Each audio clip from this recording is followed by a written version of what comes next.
Baltimore Comedy Factory, and of course, Maryland Pop and Horror Con. We really, really appreciate all of the courtesies that have been extended to us here at the Vampire and Devil podcast. I'm Vampire, this is Devil, and it's going to be a really, really great time. This is day 2 of the weekend, it's Sunday, and we're going to have a lot of fun starting right now. Steven, first and foremost, man, it is a pleasure to get to hang with you. Guys. Steven Costantino, we're going to have a lot of fun conversations because, we got acquainted yesterday when we came over to the table to kind of introduce ourselves and just have, a lot of just like fun conversations. And man, your hands are in a lot of cookie jars that you got to educate myself and Devil about. So we're going to have a little bit of fun with that, just starting everything, right off. And, first and foremost, of course, Maryland Pop and Horror Con here in Maryland. Yes. How's the weekend been for you so far? It's been great. Wonderful people. And, I'm an East Coast boy anyway, so I feel like I'm home always, even though I've been gone for a long time, California. But this is my heart's on the East Coast. Absolutely, man, for sure, 100%. My roots, so to speak. Absolutely, no, we definitely love that. And of course, myself and Devil are big music guys, and that's where we really jumped into a deep conversation. Are you sure? Yesterday. You don't look like music guys to me. I mean, it's possible. It kind of depends a little bit on who you ask. We got to keep a little bit of that mystique and stuff like that. No, actually, I think that. you guys are in a band. You know that. Oh, absolutely. The Devil just has this human face on right now, so that's just kind of the way that we go for that. But one of the things that was also really cool were genuinely how many bands you're friends with, affiliated with, associated with, peers and colleagues that Devil and I are friends of, but also just fans of. We talked about the guys in Orgy with Jay Gordon, Ryan Shuck, Amir Durock. We talked about Tantric, and one of the coolest things that really was the icebreaker, which I'd love to start off about, is we recently lost, the great Seth Binzer of Crazy Town. Yes. And you definitely had a really cool reaction to the fact that, Devil and I are familiar with Seth. He had always been very, very good to us, and we always loved catching him on tour because Crazy Town started doing a lot of stuff with Julian Kay, with Ryan Shuck and Amir Durock. That's one of the reasons why they started coming through our area a little bit more regularly, is they were doing a series of tours. But how did you and Seth, and Crazy Town, Well, interesting, because I'm ready. This my friend Rick Dixon, who works with Black Eyed Peas many years, he has a studio. We just talked, and he said, I have all this stuff I did with Seth before he passed, and I want you to play guitar, and so when I get back at some point, I'd love to, But I'll tell you, Seth, it goes before that, before Crazy Town, before Brett Mazer, because Brett Epic became little brothers to me, and practically, they all lived in my house practically, but it started when my friend was a manager for, I think they were called Lower Level, and it was Scott Kahn, and Seth had a band, and they opened for House of Pain and stuff at the time. Yeah.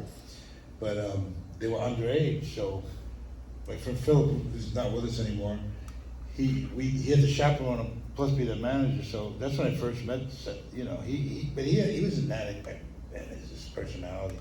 Sure. Just had this thing, and he's great at what he does. And then he got, will.i.am into the scene, kind of, saying, and which became incredible because Black Eyed Peas used to come over later on. I met Brett, and he actually had a studio downtown, and we just hit it off. I stopped playing on anything he had. He just put a little thing on it. I think at the time he was doing Blood of Abraham. Yeah. And so it was that time, and Brett was like my little brother, and his parents, we just connected. They're East Coast people in California. And then that led, he had a studio downtown for a while, and then it led to him working at Scotty Brothers. I don't know if you know Scotty Brothers in Santa Monica. Weird Al did his thing there. Yeah. Oh, yeah. Actually, Brett's dad was involved with Artie, I think, that was the first manager for Billy Joel. And they were instrumental in doing soundtracks, and I think Scotty Brothers did a lot of soundtracks. So we were in Scotty Brothers, and it was this, and a funny thing, I did a documentary that Weird Al was going to be in. I had to pick him up, and as we were going to Santa Monica to do this daytime, we had a place called At My Place, and they rented out for the day. It was a stage, and they had, he did contortions and all this. And as we passed Scotty Brothers, Weird Al goes, I did my record there.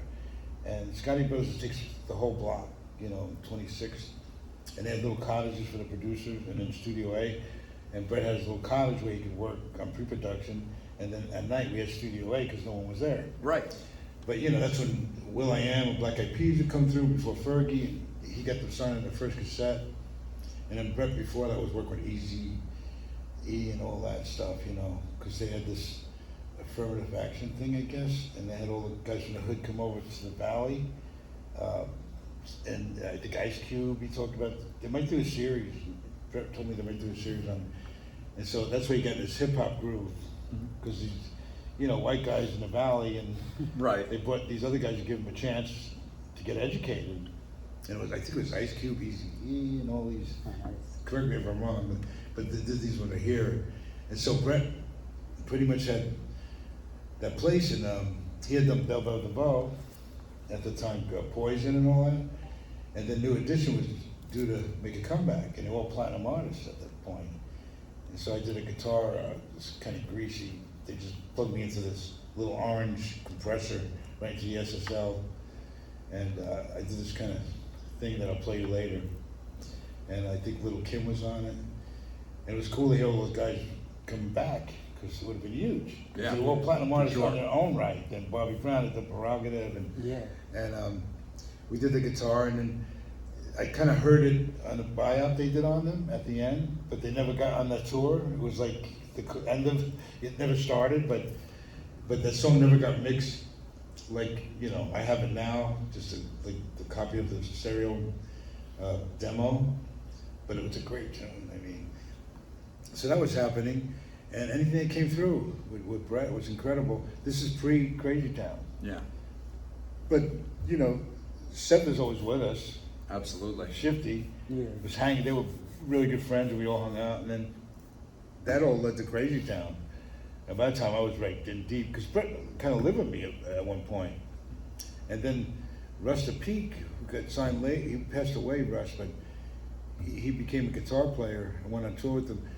My drummer, James Bradley Jr., or drummer I played with in the Cronies with Billy Worth, we played the Opium Den, and Brett was there that night, and he goes, hey, he's a great drummer. I said, yeah, he's from Chuck Mangione, Nita Baker, Mary Danish, and, you know, Beastie Boys.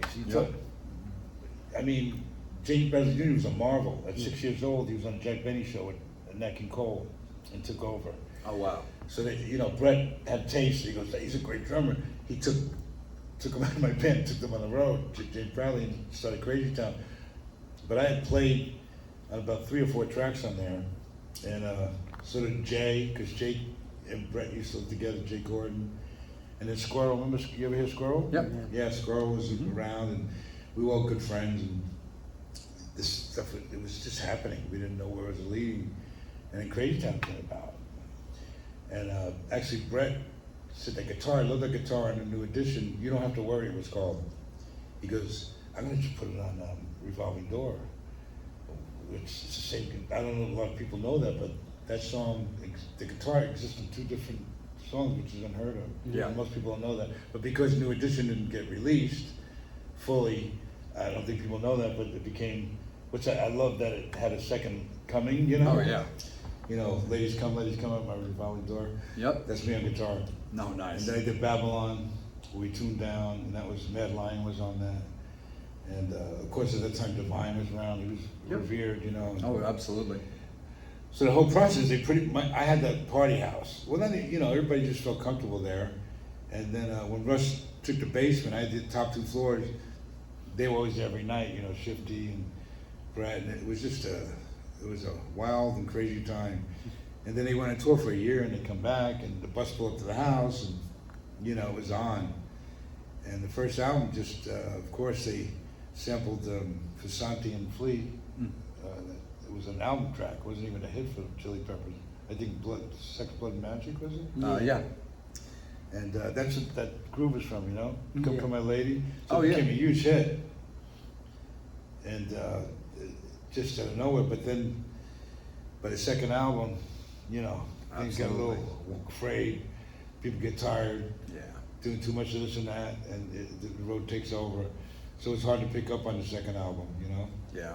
I still like Dark Horse. I think it's like really, really good. And like everything just from like the idea of like how that came to town, because also with like, as everything morphed with, you know, Crazy Town and Seth and Epic and everything. Right. You know, I love like Toxic off the first album, and I'm a Right. big fan of like, you know, like Dark Side off like the second album. I just feel like that was a little like of a trickier thing, because also one of the other things that was really cool, I mean, you know, you know, we love Billy Worth. I mean, that's awesome. I mean, you know, it's That's hard, my stereo. it's hard not to Have be you heard able our to. stuff? No, From them? not yet. Oh, right. We're That's definitely something- going yeah, to. it's pretty crazy. But like we love Billy and stuff, and it's crazy because Billy's been involved in so many things that people forget about. He was a contestant on American Gladiators that a lot of And, people you know, didn't and realize. I won't even talk about, he didn't even want to practice that. And, you know, he was very athletic, but he was a late bloomer, so he was pretty on the edge. And now Yeah. he's sober for years now, but, you know, it's hard to keep up with him. But I don't write with many people unless they come, you know, I don't really need to, but I like to collaborate. Yeah. And collaborate. Billy, for some reason, we wrote a lot of songs together. He was kind of a novice, but he would pull things out of me that no one else did, you know, and we're brothers, man. Yeah. And then we, you know, MacArthur Park, the movie, he lived that. That's a whole nother story what happened, because he was at the park and he met this girl and she had a script and it turned into MacArthur Park and we took it to Sundance. And the guy was in prison and wrote it and he got him out back with his estranged son. And it was incredible. You know, we made it to Sundance, almost got the grand jury prize. So Billy, you never knew. And then we also did a thing called Enemy, this pilot. We did a great song. It would have been the song for the series. And it was going to open up to the X-Files, but the pilot never took off. Oh. But it was like a perfect time with the X-Files at the time. Yeah. Oh. Billy, I think Billy might have been a halfling. And then I wound up producing, well, I helped my friend as associate producer on Walking Up to Midnight, which is a docudrama on reincarnation. Ringo Starr narrated it. It's very cool. And my friend Jonathan Kay, the director, became, you know, lifelong friend, brother. He was really good with the docudrama. And then he goes, well, next I want you to help me produce Starlight, which was a feature. And he's from Winnipeg, but you know, he had a dual citizenship and he lived in Vancouver. And we wound up in Nelson, BC. I don't know if you know the Kootenays up there by Spokane. It's just incredible. No. It's the Pacific, it's beautiful. And there's a glacier, and just in the summer, it's just magnificent. Like Alaska, you know. Yeah. Yeah. But Willie Nelson was in, Wow. Ray Don Chong, and Billy. I brought him into it, and we brought his best friend Mike to you know, help me handle him. Because I mean, we get to the airport the last minute. You know, I mean, where's Billy? That was our motto. Where's Billy? Where's Billy? But when we're together, the thing is, it was pretty, you know, endless nights and craziness, but it was very creative. It was always about the music. We wrote a lot. Absolutely, yeah. And the stuff we wrote back then, because we're trying to, you know, keep up with the times. And it was like Pearl Jam, Soundgarden, so it was I love rock. Oh, yeah. I'm a ambassador for rock, but I said, you know, how do we fit into this? And you know, you never think you're maybe gonna do it at that level, or what it takes, because it's just fresh and new. And I listen back on the stuff we did, we were slamming. Oh yeah. But I just like to mix it. Billy and I used to, we gotta mix that now, you know? So, you know, we've had this long run and the songs have held up. Absolutely. Actually. And one of the things that I also think is kind of cool is like a final part of this segment before I kick it over to Devil, let him take it away, is that, you know, when you were talking about the musical climate of that time, and you know, you were also talking to us yesterday about your relationship with Hugo and Tantric, because Hugo has got that really soulful tone that you were talking about, Right. but he's got that just Growl. that grit and Yeah, growl yeah. of that grunge Plus he's style. Portuguese, he has a lot of soul. to go Yes, with it. it's Yeah, a lot of yeah, soul, and that's yeah. kind of the thing that's so crazy again, because with that musical landscape that changed, but man, and like that late '90s into the early 2000s, that style of alt rock, that wasn't that new metal style, but it was that still very radio friendly, but music songwriting. Yeah. music videos were still Yeah. really popping. So Yeah. like that was a really amazing time, I can imagine, to be involved so tightly with those guys when that bubble really did pop. Well, the band that I know, you know, I met Hugo through my friend, God, can't think of her name right now. But anyway, I met Hugo through a friend, and he came to my studio, and right away we just hit it off, and we were trying to write something because we just connected, and we did a show together, podcast also at my friend's house, and he goes, I just did my EP with Robert Margolo from Stevie Wonder's producer, because there were songs that I felt like were dated, but I had James Bradley on there, I had Mark Shulman from Pink, Ivan Neville, all these great artists. I felt I owed them to get the stuff out. I don't know if you heard the EP yet. We'll listen to it later. Yeah. And at that point, I just think Go Get 'Em All was kind of my war song. And he loved it, Hugo, and he kept going.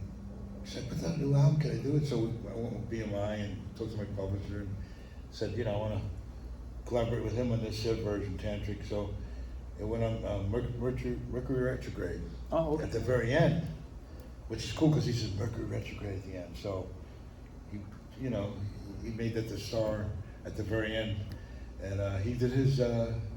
He's like one of the top 10 growlers, I think. Oh, okay. I'll have to Yeah, look it yeah, up. yeah. Yeah. In that genre, which was a lot of them back then, but he's one of them up there.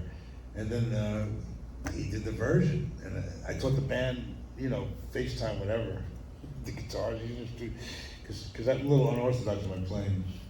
And then the crazy thing that happened, once that had come out, they did a tour, Make America Rock Again, the old theater in Santa Ana. It was like Alien Ant Farm and Crazy Town and Tantric. I covered the Baltimore stop of that tour. Yep. So I'm saying 12 Stones and right. So I'm saying I have some great pics I could show you. With Nice. The Rick Dixon, Brett, and Seth at the time, and Brett had a second coming, but Brett was also sober now for a while, and Brett works with Disney now. Does all this stuff, not just Disney, but he does all these big things at the Disney Hall, I guess. And he's always Brett's one of those guys that can do anything. Even when he writes drums, I feel like I'm playing with a real drummer. And then he was up. Brett actually wound up over at in Hollywood doing his post-production, and we did a soundtrack. And they're huge now, that place. But the Wilson Theater is up on top. Yep. And he was Sugar Studios, and he said, "You want to do a soundtrack with me called what was it? 7 Days of Vegas." And it was about these guys make a bet that he could walk to Vegas. And so we did. I walked in and we did. It's crazy because some of the stuff we did, I want to make songs out of it. Because every day I brought a different guitar, I just slide. We always bring the best out of each other, and on both sides. And we did that whole soundtrack. That's the last thing we did, and it was amazing. And I have those tracks. I said, even though they're instrumental, he brings stuff out of me that just, because I usually write from lyrics, and it makes me unorthodox and approach guitar in a different way. With him, I can go from licks and grooves without lyrics, and it's complete, So that, that's Brett and I. Every time we get together, it's just magic, and so. But the last Make America Rock tour was the second coming after they went through all the stuff, trying to get back. And Brett said, "I can't do this anymore." Because Seth was still on the fringe. Mm-hmm. Oh yeah, sure. And we love, there was days, my old house, I wake up and Seth's in my house. I said, "What are you doing up here? You have to climb the balcony from the basement because you couldn't get up unless I let you in." And I'd be sleeping. He'd be, "I just need you to be by myself." I said, "You climb the balconies? The day, to get up here?" He'd be sitting in my living room. But I love those guys. They were my little brothers, man. And we respected each other. Beautiful thing. Yeah, but speaking about being here at the Maryland Pop and Horror and being in Disney and stuff like that, now that Disney merged to it, talk about working on the Return of the Jedi. Being on Boba Fett, or not Boba Fett, Jabba the Hutt's ship. Yeah, the Katana barge. Yeah. Talk about working. How did you get involved with George Lucas and all that? Once again, music.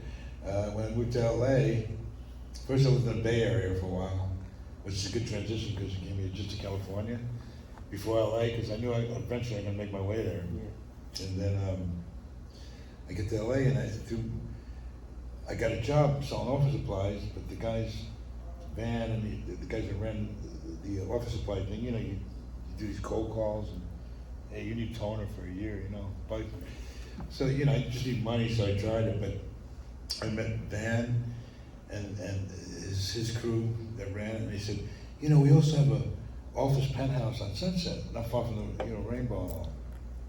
And I said, what do you guys do there? He goes, well, we have an acting class, and Ben was a martial artist. Incredible. Vietnam, Green Beret. But he had a glow. He looked like he had a smile that light up the room. Like Harry Belafonte kind of. Yeah. Sidney Poitier had that classy. And so, we became family. And I start going, at night we go over there and I train with him where I couldn't even walk home. And then they said, well, let's do an acting class. I said, well, I'll give it a try. And I knew about, Stanislavski and the actor studio and imagery, and I knew Marlon Brando took on an animal, a bear, and Godfather changed his attributes. So I had the knowledge, but I wasn't a working actor. And we put up a scene where I was going to be alone. I was going to be a contract killer. Be from New Jersey, I kind of, can imagine. And I took on a shark. Check my Rolodex. Yeah. I took on a shark. Made my eye, I just lost myself.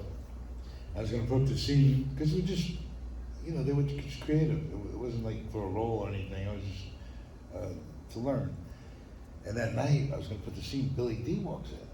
I'm like, oh my God, I got to do this. In front of 45. Yeah, I'm going to do it in front of Billy D. And I did my scene 10 minutes, and Billy goes, I like what you did. And I was on cloud 9. And so then Van goes, you got to meet Corey, his son. He's my best student. Plus he plays bass. And I think a week later, I'm at Billy's house, walk in, we sit down, and that's it. We never left. I mean, and the people coming through there, they'd come in the garage and they hear us, because we kept bringing all these extraordinary musicians through, trying to find what we're looking for. But it was powerful. And Billy, they used to go, you guys are alternative before alternative. Because not only we rock, we're funky as hell, so we can go anywhere. Because Corey liked to slap, we loved Larry Graham and Louis Johnson and the Brother Johnsons, all that. And Larry Graham, of course, and who's the other great slapper? Well, Larry Graham, of course, is Sly, right? That was like the genesis in a way. And then that morphed into Flea, who obviously a lot of people have in that category of slap basses. And the other side of it, then Taruko, Billy's wife, was previously married to Wayne Shorter, who was one of the best sopranos in the world. Weatherford, Miles Davis, and so Tony Zawa comes in, we become family too. It's like this crazy. And because of that, we meet Wayne Shorter, and there's a whole other, and that's another thing I revere on a different level, which I kind of could tap into, but that's a whole other, situation, Miles and all that. I mean, they changed history from blues to jazz to fusion, Herbie Hancock, Chick Corea. So I was thrown into that as well. It was all there, and we were just loving it. So. Every day, Corey, I didn't have a car then, so Corey come down to West Hollywood, pick me up, back up every day, like clockwork, and that's all we did is play. And then one day, Billy D comes in, and he says, Corey, you want to come do this new Star Wars? He had done Empire in Arizona, which is hot as, it's April then. And Corey, he's been in a lot of sets, but and stood in because he looked like his dad, but I don't think, he's not an actor either. He's more into music and martial arts, and now he's still trained. He's a life coach and trains, gets a lot of results, helps a lot of people get have a better life. And Atlanta now, where his mom is actually Billy's first wife. So he's looking at me and going, well, we're gonna do music. And Billy goes, you wanna come along? I said, what am I gonna do? He goes, bring the guitar and you guys can play and write. Actually, I put a video up today, Corey talking about that. Today came out, every year you get this memory. Yeah. So I put that up and he talks about that. And we played every night. We had this buzz, but I'm in this model like this, Star Wars, And we got to the desert and there's I don't know what's going on. It's a Jabba's, ship and the Starlight Pit and the skiff, but you don't know anything, And I don't have a job though, but I'm meeting everybody, extraordinary stories, especially the fabric of the people that make that happen, where they could, do this metropolis and just tear it down. It's amazing. It's like a beehive, of just all kinds of diversity and talent beyond the actors, And George Lucas wasn't directing that, it was Richard Marquand, so he was like, I called him Oz, because he'd always be elusive, like in the back watching, but wouldn't get in the way of the other director. And so there we are, and I'm saying, God, I like to work. But the third day, long days, and I don't know if you're familiar with Yuma, Arizona. It's like the Saharas. Yeah. Like it's an ecosystem like the ocean. The mountains there, and 10 minutes, it's over there. Just would shift. Everything's constantly evolving, and rough terrain up there. And so I wanted to work, and I didn't know how to ask because I didn't want to insult Billy, because I'm a guest with all the amenities. And Howard Gazanzian, the producer, took Billy to dinner one night. We tagged along, and I said, with all due respect, Billy, I'm here. And I said to Howard, I work for free. Whatever. They had scorpion cleanup in the morning, under the sets. Yeah. So I'd do anything just to have something to do. Because not that I'd enjoy sitting with Kenny Baker and Stuart Freeborn and Carrie and everybody telling Yeah. stories, but when they were working, I was watching it and I wanted to be part of it. And Howard goes, come in the next day, and at that point, Corey had stood in for his dad, and then his dad, a squib went off when he was hanging, so Corey actually had to hang for his dad, and, put him in a different thing, but he hadn't played any characters yet, except his dad, filling in. And we show up, and they make him Klaatu, which I don't think had a name, and here I am, this pig guard, right? And I couldn't see with the mask, and I said, well, what do I do? Where's the cameras? I don't have a script. They said, well, just follow your footsteps on the ground, the floor. And I did. And then next thing I know, there's Luke Skywalker with the handle, but no, Yeah. and we do the fight scene. And that's when he flies over the, pit. I think one in half, chopped in half, and the other one goes in, which actually the stunt guys. And, I said, this is incredible. But I didn't understand any of it. What was going on, the storyline, none of it, because it was hush-hush. But you kind of knew what you were involved in, of course.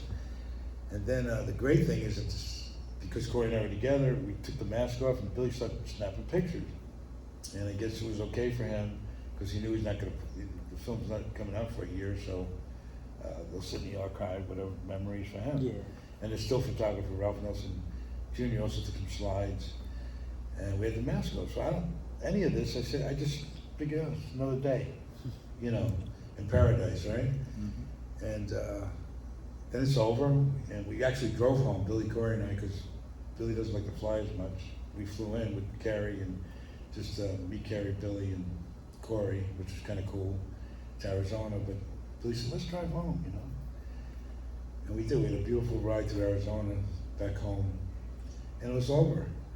And, I had an incredible memory, but I didn't think there's any future in it. I didn't say, oh, I'm gonna be an actor now, I gotta get out there. And, God, I think 10, 15 years went by. And we talked about winning it, but there's nothing, Billy D, of course, everybody knows, but nothing to do with us. And we went to premiere like a year later, or a screening, and that was cool. Then I got to get the perspective. Oh, I got killed by the green lightsaber, right? And then I think years later, Corey lives in Atlanta, and they have a Dragon Con there. And Billy was a guest, and somehow those pictures surfaced in his archives, and the appearance manager, Derek, said, what is this? Corey was in? Okay, who's that? And they went up online, and then the guys from Star Wars Fun Fan Day in Burnley and Manchester, they said, do you sign autographs? Like a message. I said, no, mate. What do you mean? They said, well, you got killed by Luke Skywalker, and we know you're identifiable. The mask over. I had no idea. It was a kismet kind of thing. Yeah. And they sent me 60 items with a check to sign, and then I'm on a plane going to England, UK. And I met Blues Harvest, a great band we played all the time. I still, talk to them, and the drummer sent me tracks. And it was incredible. And I said, wow, this is really cool. And the way people responded and embraced, the whole thing, I said, this is a beautiful thing. And then Corey said, well, we should go out with my dad now because the management started taking us out. And that's what happened the first 5 years. We went out with Billy and Corey and I, and we told our story. And the beautiful thing is that people got a lot of hope. Like, you can be a musician, you can be a carpenter for a while, but if you're at the right place at the right time and you're ready for it, and just embrace it, you never know what's going to happen. Oh, yeah. Kismet, Yeah, it's crazy that like just from that behind the scenes kind of photo kind of took off and kind of, you know, made that, you know, what was just doing something for fun kind of blew up for you. Yeah. People recognize that character. Well, also the provenance to it, 45 years later, because of Disney and all the content coming out, it's become the cornerstone, the trilogy, of course, even though it was 4, 5, and 6, you know, Yeah. really 1, 2, 3, 4, 5, and 6. But that trilogy is a cornerstone, there's no doubt. And now the toys, all the valuable Kenner stuff. Yeah. So when you get a toy, even the pops that are vaulted, when you get that and you put it together with the image and you can relate to that, and I know all the authenticators, my friend Steve, Grad, from, you know, they'll say, that's an amazing thing because that's the status quo now, that's how it works. Yeah. Even toys, if they're too heavy, they'll have you sign the plaques, and that's the part of it. But having a provenance, I never could imagine or even plan, or, you know, it's not even in my wheelhouse. Yeah. It has to be revealed to me. Oh, now I get that. Okay, so that's where we're at now, 16 years later. Yeah. You know. Yeah, because even when you go to like the Lego store, they have the you know the ship. Yeah, I have that you on it. unopened. They released the first one. I was there with Deep Roy, and I did San Diego Comic-Con with Hallmark because they had all the tchotchkes. It was the 30th anniversary, and they had a facade. And Lego was next to us, and it came out. And I still haven't opened it. Yeah. I was smart because, you know, I found out, oh, if you open this thing, it loses value. They want it. Yeah. Same thing with the Katana, the ship I have, because I'm actually going to Nashville after this, and my friend that played Yak Face, and I almost took it out from the sign, but I said, no, I'm not going to open this thing because Yak Face is worth all this money in that for some reason. I said, should I get it signed? But sometimes not being signed is better. Yeah. Yeah, I mean, that's the way that I've always looked at things. I mean, there's definitely stuff that like I have back home that like I like to keep them as is, and I've always been very grounded when it comes to like, I'm not a collector for the sake of setting up my retirement fund. I'm very particular about what I like to get. Right. But there's definitely certain things that like I really enjoy, and they like were a big part of my life. Like when they put out like for example, because it was the first one that hit my brain, when they put out the Funko Pops for Bill and Ted.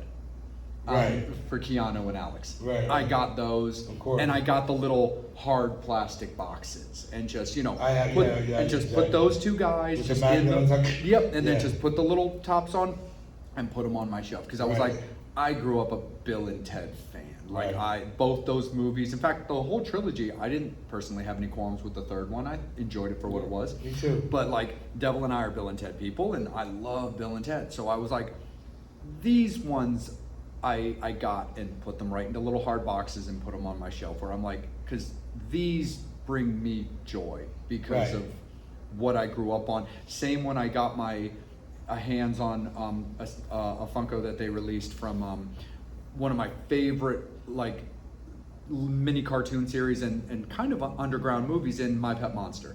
They actually did the little My Pet Monster purple blue creature with the orange handcuffs as a pup, and I found him, and I'm like, no, he's going onto a shelf, and he's just gonna stay and chill and just be a thing, because like, I love me some My Pet Monster for sure. But in the time that we have, But I can relate with that because I did not like Pops when they came out because it was 2012, maybe 2011. Yeah. And they were in the back corner, little booth in San Diego Comic-Con. And I went up, I said, you bastardized this character? It was kind of cute bobblehead, you know. We had them in cars in my era. I've always liked bobbleheads, so I was attracted to them, but I didn't go crazy right away. No, but with Hasbro and Kenner, and I know Jim, that makes all, you know, over time we become friends, Jim Swearington, I'm gonna see him in Nashville. And that was just a novelty. But who knew the blue? I could have got a case of the blue, 2012 with the big lettering, which I have 1 out of 1,000 if I sign it. So then as I progressed, I fell in love. And being in music, I got Willie Nelson, there's 3 of them, Johnny Cash, and I have them in a box like that. And now I'm seeing that they're gonna be valuable because it's been like, you know, maybe 10 years I've been collecting. Yeah. So I've been trading, and especially the music stuff. Kiss, and anything like that. I've got the little Jimi Hendrix one that I they have did that of the too. flaming guitar. Yeah. So Why did the Stones though? Because this is that's a good one. Yeah. Mrs. Vamp would Yeah, want I to mean, know what- that question. Why would you make with the? I mean, their characters. Yeah. Yeah. You know, but yeah, I fell in love with them now. And then now the ones that have vaulted, they're just as valuable as Kenner stuff sometimes. Yeah. You know. My only little buyer's remorse I ever had is like, and this really just stems from me enjoying bobbleheads as bobbleheads back in the day. I always thought Me they too. were We had them cool. in a car. I was in a comic store years ago, holding the first like Ozzy Funko that they did.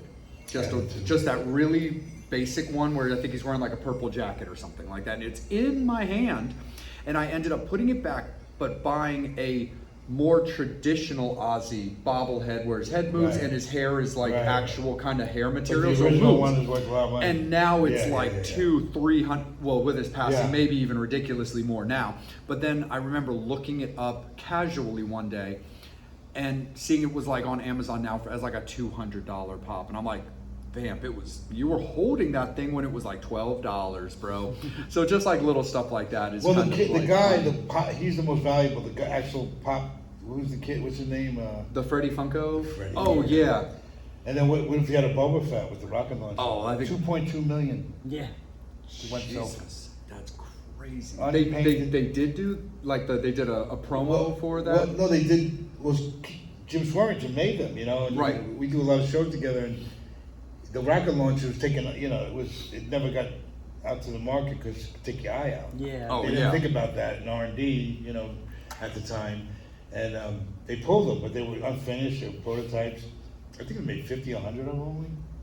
So all the guys that worked there either got them, family members. Here, we're not going to use these anyway. Yeah. And then Goldwyn in Jersey, that show, the Goldwyn Yeah. auction, it sold for 2.2 million. But I told Jimmy, he goes, well, I had 2 of them. I think he sold one a few years ago, maybe 30. But who knew? Devil, you're the biggest Boba Fett guy that I know. It's You a got piece of $2 plastic. million in your pocket, yeah, bro? yeah, no, I know which You one got you're talking one? about. You got It's one? I know, I wish, but I know which one you're talking about because it was the white Yeah, outfit unpainted. with Not- the unpainted. Yeah, because exactly. The shooting thing, they were talking about kids blowing their eyes out. Yeah, with yeah. it. But imagine the value that Yeah. people put on something like that, a piece of plastic unfinished. Yeah. Yeah. 2.2 million. I mean, it's hard practically to imagine it. Yeah, it's insane. But it happened. But that's the thing, even with those Star Wars toys, when we were kids, we played with them. We didn't know that at that time they were Oh, but worth yeah, of millions of course. dollars and thousands of We dollars. tore that stuff apart. Yeah. He-Man, Ninja Turtles, Yeah. when they still had the squishy heads. Yeah, we were like, Well, people say, why'd you get autographs on in '82 on the set? I said, first of all, I'm trying to stay out of the way. I'm not gonna go to Harry. Hey, Harry, you know. I mean, now I would, but not then. And you think back then it was sports like Mickey Mantle. It wasn't it's baseball like, cards. Yeah, it wasn't big as far as yeah. you know. Maybe sci-fi. maybe cars and stuff. Yeah, for sure. But Steven, it's been an absolute pleasure, man. We don't want to hold you up too much from the fans that came out to see Guys, you. thank you, man. And before we let you go officially, though, for the fans currently in attendance here at Maryland Pop and Horror, as well as also our Fangs and Infernos that will be watching you on our show, please let everybody know what you've got going on right now for 2026 for them to look forward to, based on what you're allowed to announce. Well, I always do my music. I have a recording studio, and always reinventing. You know, songs they live on, and they get better, like good wine, you know. And you can see my stuff at Stephen STEPHEN Costantino COSTANTINO.org. That's my website, and that could lead you to Facebook and Instagram. And I'm always current on there because I travel with these shows, which is a revelation in staying. Yeah, I mean, Yeah. these shows are a great thing. You meet great people. Yeah. And the world is in havoc right now. You know, it's always been havoc at some point, but you know, once you get out there and meet people, it's a nice thing to see positivity and like-minded people who are passionate. You know, and it always exists. So get out there. Absolutely. Maryland Pop and HorrorCon, thank you guys so much. We'll be back in a little bit with your next panel that we'll be hosting, and we really, really appreciate, of course, all of the courtesies. Fangs and Infernos that are also watching, as well as all of you here in attendance, please check out the Vampire and Devil podcast on YouTube. That's our main channel for all of our interviews and episodes, but also our regular socials for both Instagram and Facebook. Check out Steven on everything that he's doing as well, just like he said, and stay in touch with everything that he's doing from his appearances to his upcoming music. We'll be back in a little bit. Take care, be good, and we'll see you shortly with your next panel. Horns up. Fangs What's out. up? Well, let me tell you. Can I say something? Of course. I knew Ronnie James. Oh yeah. Oh yeah. So we're Italian. And Gene Simmons, of course, does this, and the decline of Western civilization, Yeah. the spirits. Oh yeah. But this is Maluk in Italian. When you get the curse, The evil eye Yeah, curse. the evil eye. That's Evil what. eye. And Ronnie James and I would laugh about that. But, you know, it's Maluk, but they're saying, hey, well, become rock and roll, but really Yeah. it's Maluk. Well, yeah, because depending on how you want to do Exactly. it. Yeah, the curse. Absolutely. See you real soon, Fangs and Infernos. We appreciate you guys. I'm Vampire. He's Devil. More importantly, he is Stephen Costantino. We'll see you guys soon. Thank you, guys.